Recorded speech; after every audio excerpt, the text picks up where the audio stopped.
Welcome back to the morning show here on Arise News. Our next guest was a foundation member of the Chief Olisa Agbakoba-led Nigeria Intervention Movement, NIM, which collapsed into the Alliance for New Nigeria, ANN, before leaving the party to set up the Partnership for a New Nigeria. A high-flying businesswoman who has explored the challenging but exciting world of real estate before venturing into the oil and gas business, where she achieved further success as well. She seeks to spread hope among Nigerians based on her belief in the Nigerian enterprise and in the capacity of the Nigerian youth to achieve great things. Joining us to discuss her 2019 presidential ambition and how she intends to restructure Nigeria is Dr. Elishama Ideh. Madam, welcome to the morning show. Thank you so very Good much. morning. Good morning. Yeah. Thank you for joining us. Yes, thank you. I'm happy to be here. Why do you want to be president of Nigeria? I want to be president of Nigeria because I believe right now in our nation, Nigeria is a transformational leader.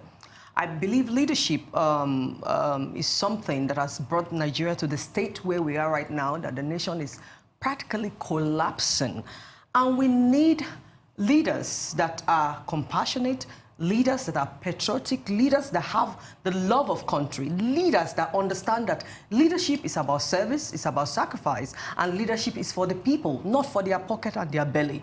So for me, that I've been in community service for 2 decades, for 20 years, impacting a marginalized sector of the society of Nigeria in the local level, I believe I've had experience in directly dealing with the people concerning their situation and providing solution to their problems. So Nigerians need leaders that understand public service and to bring transformation to the nation. That is why I want to be president I like your of Nigeria. energy level. But do you think that Nigeria is ready for a female president? Why not? One of the reasons why we are suffering in Nigeria is that we do not have enough representation of women in the political terrain, in the society. Nations that have had equal numbers or good numbers of women, they've been able to bring their nation out of the doldrums, out of a lot of issues that they were facing as nations. We can look at a nation like Rwanda. Everybody knows Rwanda was a collapsed nation just a few years ago, but they injected 68% women into their government, the highest in global statistic. Before you know it, the nation began to revive. There was restoration, there was healing. We have great women that have done great things all over the world. Angela Merkel right now in Germany, Theresa May in the United Kingdom, even our own in Africa here, Salif Johnson, in Liberia, she has done very well. And you see, when you don't have enough numbers of women, you are calling a natural death into an environment. Because Almighty God had created both male and female, there is a natural phenomenon that He wants both to perform in an environment, in a society, even starting from the home front. So when you remove the presence of a woman to perform a God-given role, because there's an emotional intelligence about the woman that men cannot easily see in an environment and in what is going on. Women are quickly able to identify problems, identify pains, identify what is wrong with the people, and quickly they bring about solution. But when you just have men alone, operating in an environment, and you do not bring the equal representation of a woman, which is supposed to be, so that she can also bring her own natural emotional intelligence to bear upon the society, then you are robbing that society of a lot of production, creativity. We have had many politicians on this program. Yeah. And some of them say, see, the new faces on the block are trying to run for president, be they male or female. Yeah. Why don't you start at the lower level? Maybe go to House of Assembly first, before, governor, maybe be a commissioner, but you want to start at the very top. Very good. Why? Good question. I will start at the top because my power is not in making laws. You see, you have to understand what grace you carry. And I have been in public service. People always ask me that. I've been in public service with the sort of work I've been doing in the social, spiritual sphere for 20 years, 2 decades. Look, if it is in nations like United Kingdom or United States, you cannot hold a public office except you have already engaged with the community. Because it is the people you are coming to serve. You are not coming to serve yourself. You are going into the public. You must enter and engage with the community to understand their situation concerning welfare, housing, medicals, everything that gives them basic human living. You must have to engage with them, go into their environment. But tell me, all these people you are saying that have experience, that I should go and start at lower level, how many of them really have gone into the communities to really understand the people they're coming to serve, to even know their problems? Excuse me, and even the ones that were sent by their constituency, how many of them has gone back to try to go and find out what is wrong with those people? How many bills have they really passed? They go there and begin to struggle for things that are mundane, about benefits, about what they are going to acquire for themselves. These are realities. These are the problems we are facing in Nigeria. And you see, we have to begin to change the narrative and status quo, because we want to keep with the same people that are giving us problems, that are not providing solutions to our issues as Nigerians. We need people that really have the fear of God, one, that have compassion for the people, that have interest for the people, that have been tested and tried to see, to watch their records, you know, and their antecedents, to see that these people have been actually engaging with the people. I have been doing that. So I don't need to go into an area where they will stifle my performance and what I want to do for the nation.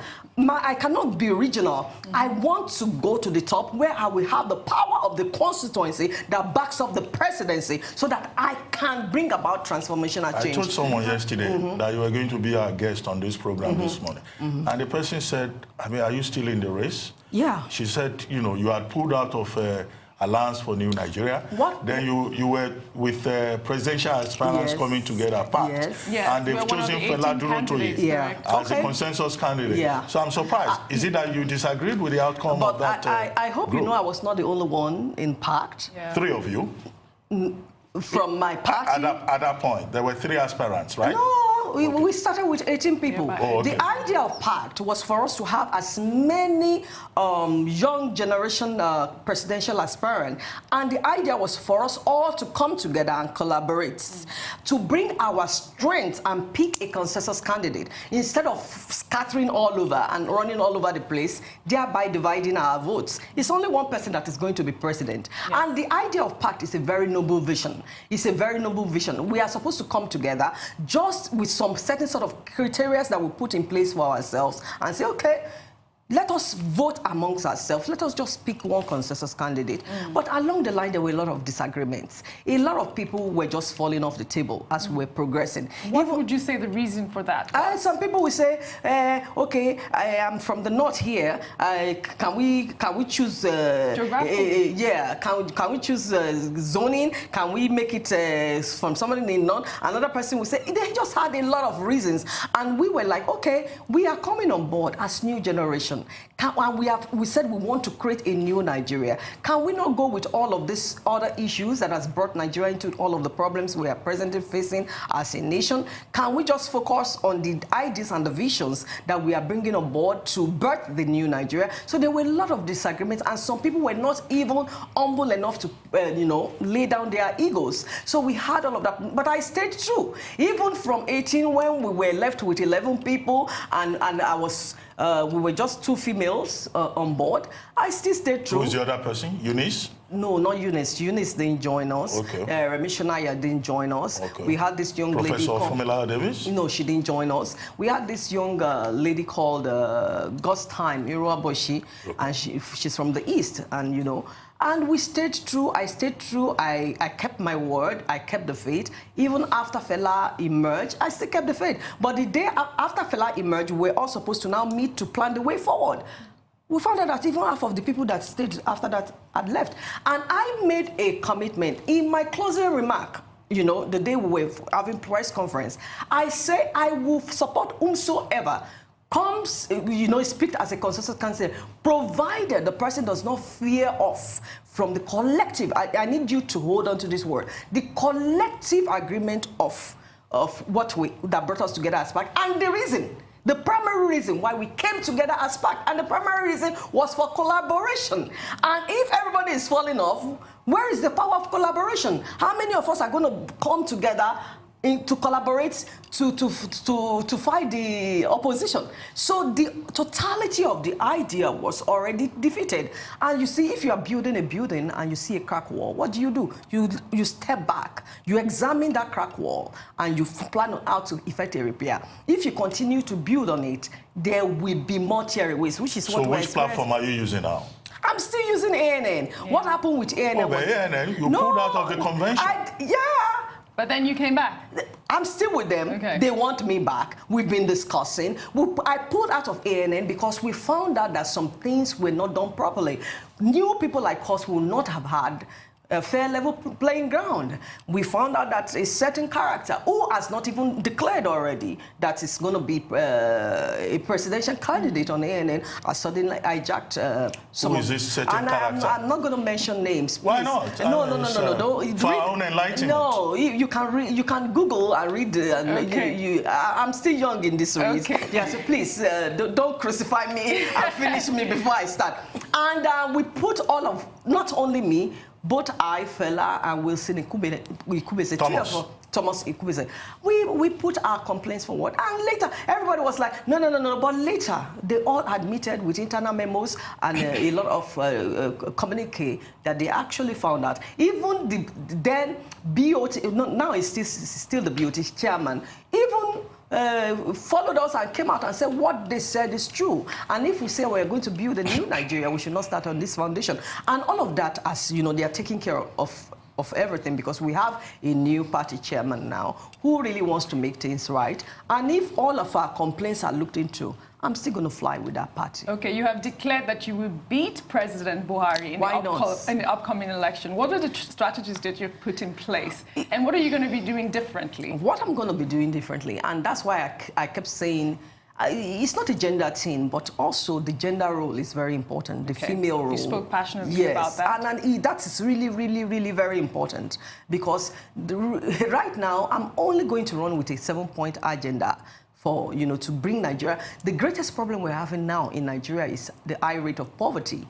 And that is what I've been shouting from the day one that I came into the race. I'm not coming with any grandeur ideas or trying to sell the public any lies or try to give you agendas just to buy your votes, to say, we will do this, we will do that. No, what we would do first and foremost is to plan to bring Nigeria out of poverty.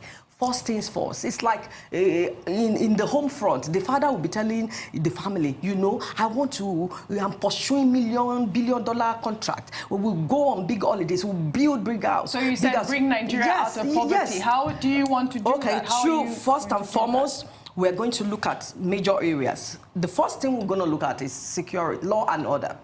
Because if law and order breaks down, look at our nation right now. We are really suffering in that area. If not, we won't be having all the Boko Haram and terrorist attack. So law and order, first and foremost, we're going to look into all that area to bring the nation back into stability in those major areas. Looking at all of our armed forces and how we are going to equip them properly, all those institutions, to make sure that what we are presently experiencing, high rates of deaths and attacks against our people from across the nation, that will stop. We're going to look at food production. That is really key because our people are suffering. We have over 61% of Nigerians living in abject, extreme, I need you to know the word, extreme abject poverty. It has been recorded. Global statistics have shown that. It might have even increased since we've been having this genocide, killings of people across the nation. Prime Minister Theresa May, yes, in South Africa, referred to Nigeria as... It's a major discussion. It's a major topic all over the world right now. We can't run away from it. That is the state we are in. And, we're going to try to do that through mechanized farming and try to see how we can empower farmers. Because if we have enough food for the people, there will be a lot of... Before we go, one question. Yes. Politics in Nigeria is expensive. We do know that. Who are your backers? Who is providing the money? We are trying to, not that we are trying, we are selling the vision to people, to the Nigerians. We are trying to let them know that we are all in trouble right now. And they should not be backing the same wrong people that have put us in this same situation that we have found ourselves in. They keep saying they have big structures. They are the known parties. Okay, they have big structures. They are the known parties. What have they done for us? They have continuously killed this nation. So why don't you, all those funding, put it in the new parties, in upcoming parties, and in the new politicians that are coming in. I'm not a natural politician. My interest is that I'm a patriot and have compassion and have dealt with the community and have understand the terrain of the suffering of Nigerian people. I just want to bring first and foremost the basic amenities. If we can plug in basic amenities for Nigeria, food, security, good roads, electricity, good health, education, all of those things, let it work. Once those things can start working, and we have the basic needs that they have in any sane society in the world, every other thing will work. But if you start telling Nigerians big dreams that you have not even achieved the small ones, then they are only deceiving you. Let us start from somewhere. Just like a mother will tell the father, yes, I want you to have billion naira contracts, but please, can you just do something that will bring food on the table for me and my children. Much. That is what a woman like me is bringing to the table in Nigeria. I like your passion. Thank you. I wish you so much success. Thank you so much. I wish there were more women in politics like you. We should come out, because that is the only way we can have a healthy society. Yeah. That is the only way we can have a healthy society. Thank you. Thank you. So we'll be watching out. Thank you. Thank you so very much for having me. Thank you. In politics. It's time now for a short break on the morning show. When we return, Arise News analyst Emmanuel Ifeni will join us to review the top stories on today's newspapers. Stay with us.